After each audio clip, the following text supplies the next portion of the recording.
Una cárcel de película, de Fernanda Melchor.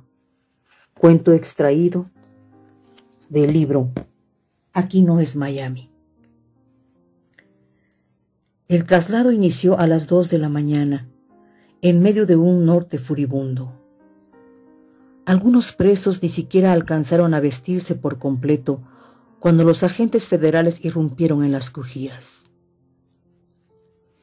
A golpes y patadas los obligaron a formarse en los corredores, a cubrirse el rostro con los brazos desnudos, a desfilar frente a una valla de soldados que amenazaban con dispararles si se atrevían a alzar la mirada para buscar a sus familiares entre el griterío. Tiritaban. Algunos pensaban en la bienvenida que recibirían al llegar a su destino. Otros fueron más precavidos. Habían logrado hacer arreglos en las prisiones en donde los reubicarían, pues desde mediados de diciembre se decía que el penal sería vaciado para emplear sus instalaciones como set de una nueva película de Mel Gibson, rumor que las autoridades negaron en su momento, incluso cuando la declaratoria de inhabilitación del penal Allende ya había sido publicada oficialmente en la Gaceta del Estado. En autobuses rentados y escoltados por Hummers del ejército, partieron cerca de 1,000 presos con destino a otros penales del estado. Las puertas de Allende quedaron abiertas y a su alrededor se apiñaron decenas de mujeres que esperaban a que amaneciera para indagar la suerte de sus familiares. A Rodrigo lo mandaron al penal recién vaciado para husmear en las crujías y fotografiar los grafitis que los presos dejaron sobre los muros. Las ratas se paseaban a sus anchas por los pasillos e incluso correteaban a los empleados de limpia pública que se atrevían a ahuyentarlas. Cuando recuerda el aspecto del lugar y las sensaciones que éste le produjo, Rodrigo frunce las narices como si aún sintiera la peste. Era un cochinero. No sé cómo podía vivir tanta gente ahí dentro. ¿Cómo podían comer en esos puestos que anunciaban ricos tacos si era un asco? Nada más salías al patio y te encontrabas con una especie de mercado de pesadilla, todo hecho de madera podrido, todo lleno de moscas y cucarachas, apestando a drenaje y creolina. De las celdas y las crujías, cuadrillas de empleados de limpia pública y policías sacaron cientos de colchones y jergones mugrientos, trapos, bolsas llenas de ropa, botellas de plástico y toda clase de basura y desechos, con los que formaron una enorme montaña en uno de los patios de la prisión. Un cerro de desperdicios que aparecería en varias de las escenas de la película protagonizada por Gibson, lo mismo que los locales y tinglados que se alzaban en el patio principal de la prisión, en donde originalmente se habían vendido alimentos y ofrecido toda clase de servicios. El ámbito en donde hasta entonces se había desarrollado la vida cotidiana de aquel millar de presos, sus celdas, talleres, sanitarios y cocinas, acabó convertido en una suerte de escenografía hiperrealista que la producción de la película How I Spent My Summer Vacations, Cómo pasé mis vacaciones de verano, le sirvió para simular el interior del Centro de Readaptación Social de Tijuana, también conocido como El Pueblito, en donde los guionistas de la película habían situado la historia. Pero Rodrigo vio cómo los policías no sacaban solo la basura. También vio que se llevaban televisores, ventiladores, grabadoras y hasta la maquinaria industrial empleada por los presos para el ejercicio de sus oficios.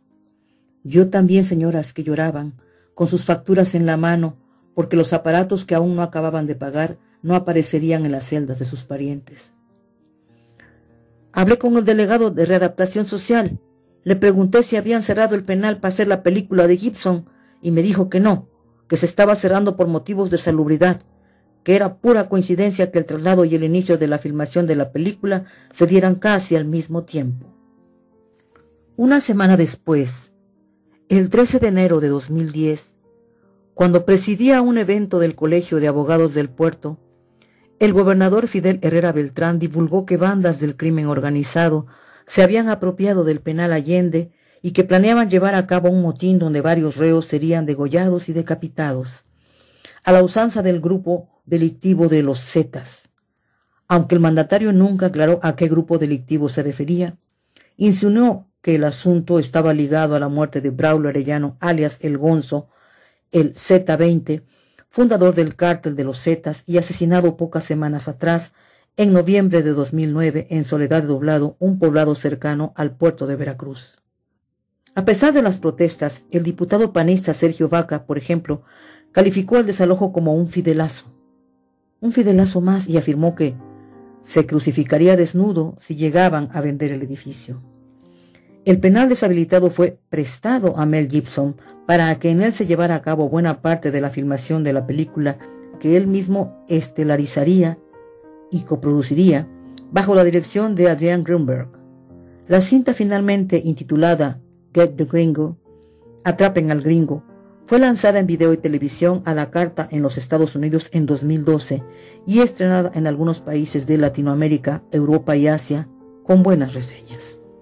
Ni Gibson ni el gobierno de Veracruz han divulgado si efectivamente existió un pago por la renta del penal Ignacio Allende o a qué cantidad ascendió este. Y cuando se le preguntó a Próspero Rebolledo, entonces director general de cinematografía de Veracruz, si la reubicación de los reos había obedecido a una exigencia del actor y director australiano, el funcionario lo negó todo y aseguró que el desalojo del penal y la filmación de la película habían sucedido casi al mismo tiempo por puras coincidencias.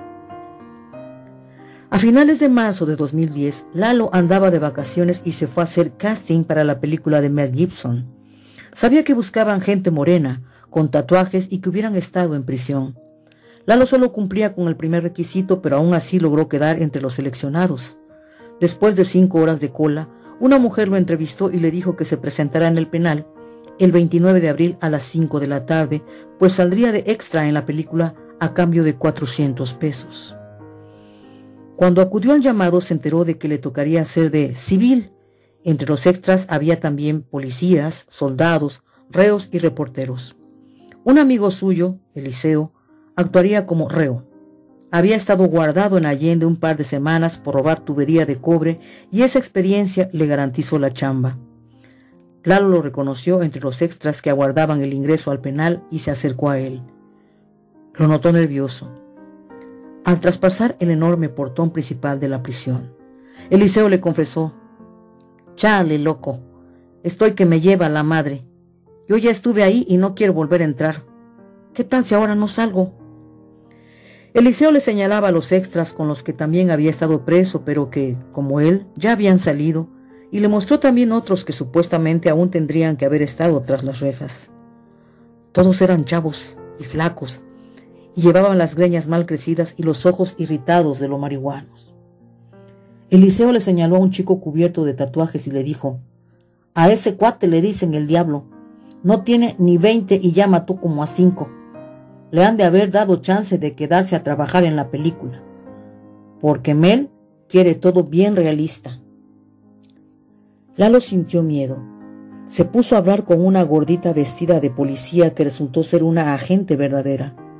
La muchacha, ya centrada en confianza, le contó que, hasta hacía pocas horas, ella se encontraba acuartelada con varias decenas de compañeros en Jalapa. Sus superiores le dijeron que los mandarían a un operativo especial y no fue hasta que ella y sus compañeros se bajaron del autobús que se enteraron que participarían como extras en la película de Mel Gibson. Lalo miraba a su alrededor. Entre risas nerviosas, mientras el cielo se oscurecía, se dio cuenta de que ya no era tan fácil distinguir quién era quién. Quiénes eran los criminales verdaderos y quiénes los policías y quiénes nomás estaban disfrazados. Pasadas las 6 de la tarde, el rodaje dio inicio. Los encargados de la producción reunieron a todos los extras en el patio principal de la prisión y les comunicaron que esa tarde iban a escenificar un motín. Las instrucciones eran actuar como si fuera un día de visita normal y tirarse al piso en cuanto escucharan disparos. Estuvieron haciendo eso hasta las 3 de la mañana. Lalo tenía ya la panza colorada de tanto rodar por el suelo de cemento. El equipo de filmación los dividió. A unos, como a Lalo, les tocó simular que jugaban una cascarita en el patio del penal, mientras que a la otra mitad le tocó correr por las calles aledañas mientras los que filmaban estaban en un helicóptero. Cuando el cielo se aclaró, el equipo comenzó a desmontar las luces y enviaron a todo el mundo a sus casas sin pagarles nada. hasta nuevo aviso. Por la calle de Zaragoza bajaron hasta Rayón para entrar por Independencia, la estrecha avenida que pasa frente a la Catedral del Puerto y su palacio municipal. Eran 200 personas, casi en su mayoría mujeres maduras, regordetas, de carnes apretadas y lustrosas como fruta morena.